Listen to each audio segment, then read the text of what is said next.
జమ్మూ కాశ్మీర్ కొండల్లో cloud burst బీభత్సం సృష్టించింది. మచైల్ మాతాదేవి దర్శనానికి వెళ్తున్న యాత్రికులపై విరుచుకుపడింది. ఒక్కసారిగా వచ్చిపడ్డ ఆకస్మిక వరదతో 46 మంది ప్రాణాలు కోల్పోయారు. చాలా మంది గల్లంతయ్యారు. చనిపోయిన వారిలో 2 CISF సిబ్బంది ఉన్నారు. 167 మందిని సహాయక బృందాలు రక్షించాయి. అయితే వారిలో 38 మంది పరిస్థితి విషమంగా ఉంది. మరణాల సంఖ్య మరింతగా పెరిగే అవకాశం ఉందని భావిస్తున్నారు.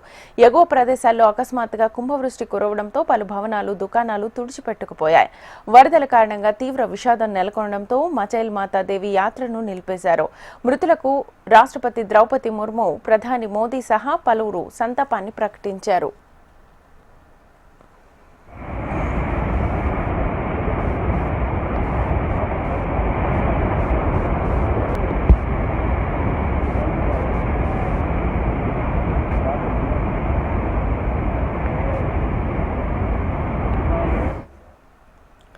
ఏటా జరిగే మచైల్ మాత యాత్ర కిష్త్వాడ్ జిల్లాలోని చతోసి గ్రామం మీదుగా సాగుతుంది.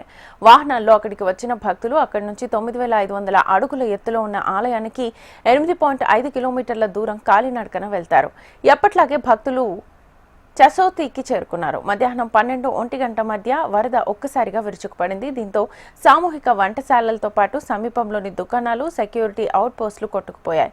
బురద నీరు, సిల్ట్ శిథిలాలు కొండపై నుంచి వేగంగా కొట్టుకొచ్చాయి. క్షణాల్లో మొత్తం ధ్వంసమైంది. ఇల్లు పేకమేడల్లా కొట్టుకుపోయాయి. పెద్ద బండరాలు దిగువకు వచ్చి పడ్డాయి. రోడ్లు మూసుకుపోయాయి.